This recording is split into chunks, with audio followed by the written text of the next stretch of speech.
अस्सलाम वालेकुम क्लास, कैसे हैं आप सब। उम्मीद है आप सब खैरियत से होंगे। हमारी इस्लामियत की इस क्लास में आज हम अपनी किताब में से हिस्सा सोम का मौज़ूआती मुताल्ला पढ़ेंगे। तो क्लास आप सब अपनी किताब का सफ़ा नंबर 95 खोलिए। हिस्सा सोम मौज़ूआती मुताल्ला कुरान मजीद। तो क्लास इसमें हमें कुरान मजीद का तारुफ़, इसकी हिफाजत और फ़ज़ाइल के बारे में बताए गए हैं। लेकिन क्लास आज का हमारा उन्वान है कुरान मजीद का तारुफ़। अल्लाह ताला ने इंसान को पैदा किया, उसकी जिस्मानी और फितरी ज़रूरियात पूरी करने के लिए मादी वसाइल भी पैदा किए और उसके जहन और रूह की रहनुमाई के लिए भी एहतमाम फरमाया, और इसके साथ ही इंसान को खैर और शर में फ़र्क करने की सलाहियत और ज़मीर की आवाज़ अता फरमाई। इसके अलावा अल्लाह ताला ने इसकी मुकम्मल रहनुमाई के लिए अंबिया कराम मबऊस फरमाए और उन पर किताबें और सहीफ़े भी नाजिल फरमाए। हमारे प्यारे नबी हज़रत मोहम्मद सल्लल्लाहु अलैहि वसल्लम अल्लाह ताला के आखिरी नबी हैं। अल्लाह ताला ने आप सल्लल्लाहु अलैहि वसल्लम पर कुरान मजीद को नाजिल फरमाया। क्लास सबसे पहले हम कुरान मजीद के तारुफ़ का मुताल्ला करेंगे कि कुरान मजीद है क्या। कुरान करीम फुरकान हमीद बनीनो इंसान की तरफ अल्लाह का आखिरी और कामिल तरीन पैगाम है। इसे दूसरी इल्हामी किताबों पर फजीलत हासिल है। दूसरी इल्हामी किताबें कौन सी? जो दूसरे अंबिया कराम पर नाजिल हुई, जैसे तौरात, ज़बूर, इंजील। कुरान पाक को इन इल्हामी किताबों पर फजीलत हासिल है और इसका पैगाम सच्चाई से भरपूर है, क्योंकि कुरान करीम पूरी इंसानियत के लिए अल्लाह ताला का इतना बड़ा इनाम है कि दुनिया की कोई बड़ी से बड़ी दौलत इसकी हमसरी नहीं कर सकती। ये वो नुस्ख़ा शिफा है जिसकी तिलावत, जिसका देखना, जिसका सुनना और सुनाना, जिसका सीखना और सिखाना और जिस पर अमल करना दुनिया और आखिरत में कामयाबी की ज़मानत है। क्लास अब मैं आपको बताऊंगी कि कुरान के क्या मायने हैं। लफ्ज़ कुरान के मायने के बारे में उलमा कराम ने अलग अलग राय दी हैं। कुरान अरबी ज़ुबान का लफ्ज़ है। कुरान का लफ्ज़ दरअसल क़राअ यक़रअु से निकला है। तो क्लास कुरान का लफ्ज़ किससे निकला है? कुरान का लफ्ज़ क़राअ यक़रअु से निकला है, जिसके मायने हैं जमा करना। इसके अलावा इसके मायने पढ़ने के भी हैं। कुरान करीम के लुग़वी मायने हैं वो तहरीर जिसे बार बार पढ़ा जाए या बार बार पढ़ी जाने वाली किताब। कुरान के इस्तिलाही मायने।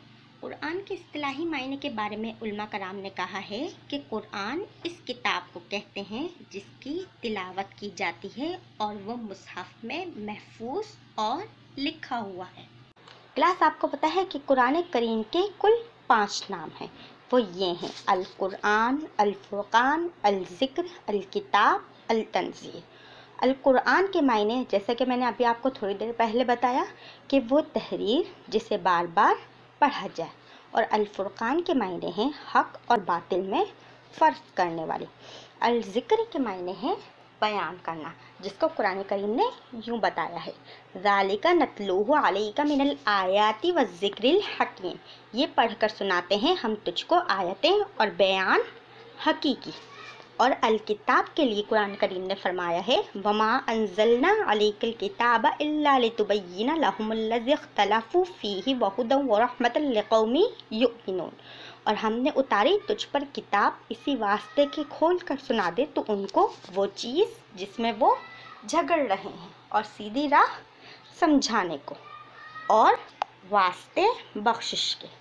और अल तंज़ील के मायने हैं उतारना, जिसको कुरान करीम ने यूँ बताया है तंज़ीलुम मिर रब्बिल आलमीन, उतारा हुआ है परवरदिगारे आलम की तरफ से। क्लास आपको पता है कि कुरान मजीद को पिछली किताबों के लिए मुहैमिनुन कहा गया है। ये क्यों कहा गया है? मुहैमिनुन का लफ्ज़ क्यों इस्तेमाल किया गया है? क्योंकि मुहैमिनुन के मायने हैं मुहाफ़िज़ और निगहबान। अल्लाह ताला ने पिछली उम्मतों के लिए भी अंबिया कराम मबऊस फरमाए।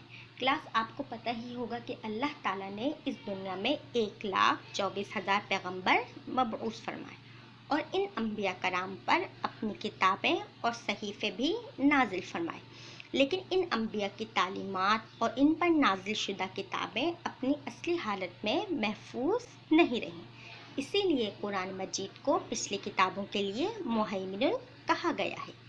اس کے کہنے کا مطلب یہ ہے کہ ان کتابوں میں جو تعلیمات اور عقائد اپنی اصلی حالت میں محفوظ نہ رہ سکے، انہیں قرآن مجید نے نئے سرے سے یا اثر نو بیان کر کے محفوظ کر لیا ہے۔ اس بات کا اشارہ قرآن مجید نے خود دیا ہے۔ سورۃ المائدہ آیت نمبر 48 میں ارشاد باری تعالیٰ ہے، وَأَنزَلْنَا إِلَيْكَ الْكِتَابَ بِالْحَقِّ مُصَدِّقًا لِمَا بَيْنَ يَدَيْهِ مِنَ الْكِتَابِ وَمُهَيْمِنًا عَلَيْهِ، اور تمہاری طرف ہم نے یہ کتاب نازل کی ہے، یہ حق لے کر آئی ہے، اس سے پہلے جو آسمانی کتابیں آئیں ان کی تصدیق کرنے والی ہے اور ان کی محافظ و نگہبان ہے۔ یہی وجہ ہے کہ قرآن پاک کی تعلیمات پر پورے اطمینان کے ساتھ ہر زمانے میں عمل کیا جا سکتا ہے۔ کلاس، اب میں آپ کو بتانا چاہوں گی کہ قرآن کریم میں کون کون سے موضوعات ہیں اور کن موضوعات پر سیر حاصل گفتگو کی گئی ہے۔ کلاس، دراصل قرآن کا موضوع ہی انسان ہے، اسی لیے قرآن کریم انسانی زندگی کے تمام پہلوؤں کے متعلق رہنمائی فراہم کرتا ہے۔